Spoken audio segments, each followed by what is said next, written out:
yesterday I went to go see the new Wes Anderson film. That's right. The Phoenician Scheme is the brand new one from Wes Anderson.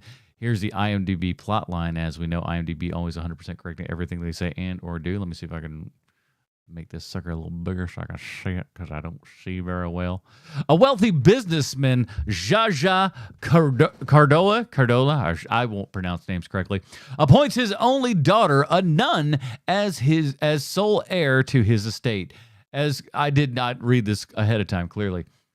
As Cordova embarks on a new enterprise, they soon become the target of scheming tycoons, foreign tyrants, and demented assassins. This is directed by Wes Anderson, written by Wes Anderson, with a story by Wes Anderson and Roman Coppola, starring Benicio del Toro, Mia Thrimpton, I'm going to pronounce that wrong, excuse me, Michael Cera, Stephen Park, Scott Shepard, Willem Dafoe, F. Murray Abraham, Rupert Friend. We've also there's a whole bunch of other folks in here. You know Benedict Cumberbatch is in this sucker.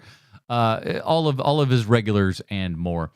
As I've mentioned previously on the show and everything, big Wes Anderson fan and stuff like this, but the thing that I've got to say, this is where I wanted him sitting the entire time. This is what I wanted from him, and he's finally acquiesced. Thank you, Bronson. Finally a good boy. For once in quite some time, a good boy. Here's the thing that I've kind of found out and that I'm kind of constantly thinking about with this movie, because I walked out of it feeling like I do with a lot of other Wes Anderson movies, where I go, did I like this movie? Now, here's the reason. The reason is this. There's a lot of shit going on in these movies. Watching a Wes Anderson movie the first time, especially if you're somebody that like truly enjoys all of the elements that you put together to make a Wes Anderson film, it's tough to like really capture everything on that first run. You know, there's a lot of story going on. There's a lot of characters going on. They're all speaking very fast, very directly. And at the same time, you are looking at every like cool little artistic element that's going on in here, how your frame is centered. I could be wrong here. Let me look at this on the IMDb. What is the actual aspect ratio of this movie? Because it doesn't change, because there have been many a Wes Anderson film in the last couple ones where the aspect ratio changed. So 148-1. So not quite a 4:3 aspect ratio, but 148-1. So a pretty tight frame for the most part, which is not something you see a whole bunch.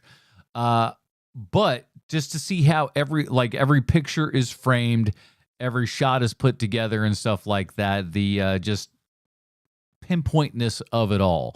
And to me, like it or not, and some people don't, but I do, and I didn't at first. I wasn't the biggest Wes Anderson fan at first, but eventually I came around. But as a big giant fan, I just there's too much to absorb at one time. And I'm going to be honest with you, I was also in the front row, which didn't help my case too much. But the reason I was in the front row, and the thing that I can report well and good on this is this movie was very, very well attended at my theater. And when I looked in yesterday, and that was Thursday, for all of the screenings, they started at 2 p.m. and all the way from 2 to 9. Almost every show, I don't want to say was sold out, but was at least at 75% capacity for a Wes Anderson film on a Thursday. I didn't look at any of this stuff today. I would have been curious to actually kind of look at that, but I didn't think about it until about 8 o'clock, and I was like, what about now? It's all gone. But it's been doing well. I'm going to be interested to see what that total box office will be by the weekend here and everything. I don't know that it's going to be huge, but like again, you walk in on a Thursday and there's 75% of the people in it at 2 p.m. I feel like somebody out there watching it. I will say this. I'm not going to go through the entire plot of this thing because there's so much involved. I wouldn't know where to start. It's tough for me to know where to end. But I will say this. All of your, just normal Wes Anderson-ness bits and everything that you would know to expect in this movie. Again, from your visuals to your cast to the quirky and weird story and how everything is laid out. The laughs that are in there, very funny stuff. And like, again, it might have been a little bit tough for me to hear at some points because I was in the front row and everything. But there were a lot of very, very funny moments in this movie that, like, I didn't hear the audience laugh as much as I would hope they would. They started a little bit later. I think a little bit later, maybe on account of the fact that I was in the front row laughing like Max Cady. Maybe not like Max Cady, but in comparison to the rest of those jamokes, it was Max Cady-esque. But I was laughing, and so hopefully that then gave other people permission to laugh. And I have been in movies where this happens before, where some people don't realize that they're in watching a comedy. This happened with What We Do in the Shadows when that came out. At the beginning of that movie, when he's rising up out of the coffin as the alarm is going off, they're doing it so slow and deliberate. It's absolutely hilarious. And no one in the theater, because it was an art house theater, no one was in the theater laughing. They just didn't get it. And like, I don't know, sometimes people, and like, especially when you kind of go into something that's a little more artsy fartsy and stuff, that's things that got comedy, laugh out loud with them, man, because some of these dudes in there, man, they ain't going to be laughing. It's pretty crazy. But a lot of that stuff you're going to see here, a lot of humor, a lot of just kind of Wes Anderson shenanigans, as it will, and everything. Here's what I came to report, that the thing that about this movie that I think that most people need to come away with. And I'm going to say something wild right now. This is insane. But in the Phoenician experiment, is it called the experiment? Scheme. I keep calling it wrong stuff. In the new Wes Anderson movie, the film we're gonna be here all day. In the Phoenician scheme, I gotta be honest with you. I was absolutely shocked at Benicio del Toro. Benicio del Toro in this movie is maybe the best I've ever seen him. And again, I'm going to say something right here and right now that is going to seem wild, controversial, and probably sacrilegious to some of you. But I dare you to watch this film and watch Benicio del Toro's performance. And you tell me there is not a little Toshiro Mifune in there. I said it. Yeah. This is a very Mifune-esque performance from Benicio del Toro. He's serious. He's interesting, but he's wildly funny. Very, very funny. I think we've always known that Benicio is a funny guy. We've seen that all the way back in really Unusual Suspects, I think. And there's been a couple other things here and there. But he has this kind of gravitas that we haven't seen in a Benicio del Toro character in quite some time. Now, Benicio's been doing weird stuff lately. He's been talking like every role that he's in, he's doing some really weird ass voice. Remember him in Star Wars? That's right. Benicio del Toro was in a Star Wars movie doing Benicio del Toro stuff. It was weird as shit, but we allowed him to do it for whatever reason. And I got to be honest with you, jumping into this Wes Anderson film. Now he was actually really, really good in French Dispatch and everything, where he played the painter. Shocked. And honestly, that's what gave me... Hi, Bronson. How's it going, bud? But that gave me a little bit of excitement that he might do something cool in this one, and he really, really does. It is really bizarre that I do look at him and just go, this is a Mifune-esque performance here and everything. Super, super cool. Yeah, so I watched Mifune and Lee Marvin in the Pacific Hell 1968 yesterday. Ooh, very nice. And you could see a new Wes Anderson film and see the new Mifune in in Benicio del Toro. But again, he's not doing weird and wild accents and stuff. He's doing a specific accent, but he's not doing a Benicio accent. And I think we all know what I'm talking about here. Whatever weird ass kind of like, or every little baby, whatever it is he's doing is always weird. Can you just sit down for a sec? Just sit down. It's not too much longer. Just lay down. What the hell were we talking about? So, listen, overall, the movie is really good. There's a lot of humorous stuff in it. I won't spoil it, but we see who plays God. That's fun.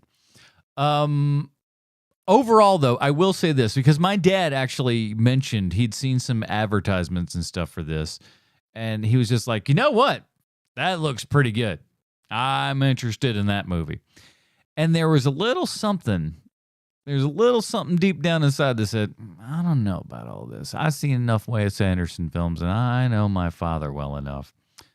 So I thought, let me go see it. Let me check it out. See if it might be something that he would actually, watch and everything. And by the time that I got through, I decided that, oh no, it was a good thing that he did not come and see this because again. It is a Wes Anderson film. There's a lot of stuff that's going on in this. I need to see it at least one more time before I even really kind of find out if I like it. I think that I do. There are some moments because, like I said, Dad, by the third act, my dad would be sleeping. He would have been sleeping. There would have been snoring. It would have been bad. But I was smart enough to just not bring him.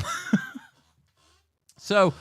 But that doesn't mean that everybody's going to hate it. But if Wes Anderson is not up your alley, this is not going to be the movie that will change your mind on all of that. If anything, it's going to just kind of further your hatred for the guy. If you just go like, I've seen this stuff before and I don't like the style. I don't like whatever he's doing. You ain't going to like this. Also, obviously, the one that everybody needs to that has been talking about is Michael Cera being in this movie and how. And I was talking with Sean and Bruce about this when this information got announced and everything.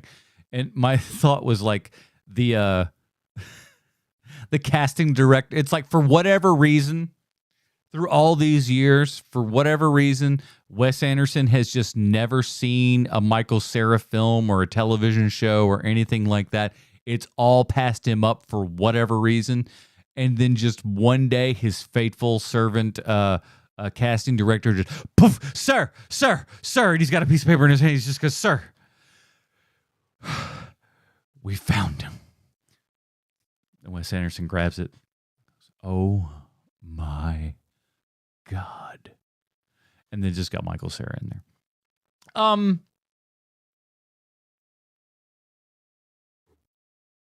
Sarah's performance is okay. Could it be better? I think so. Could it have been better? Oh, all right. Could it have been better if it was Jason Schwartzman in that role?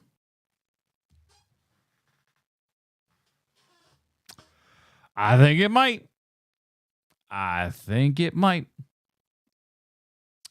Riz Ahmed has a hot little cameo in it there and everything. Love to see him. That was really good. Overall, though, it is a good film, but I don't know how great I could. I don't even know that I want to give it a specific star and stuff right now. If I was to give it a star, if you were just like Adam today, you have to rate this thing. You can rate it later, or change your rating later as you watch it again and possibly like it better. And I've done that with many of a Wes Anderson film because it's, like I said, you got to kind of absorb it all at the same time here and everything, or at least, all together and stuff and get to that point. But if I had to rate it now with the possibility to re-rate later, I think I'd give this probably a 3-star just right now. Yeah. Just a 3-star. I believe that we could easily go up to 4. I don't know that this will get to a 5. I think that would be a tough row to hoe at this point. But I think like probably French Dispatch went up like a notch when I saw that one. for the second time. I liked Moonrise Kingdom initially, but I keep liking it even more so as I keep going. I originally hated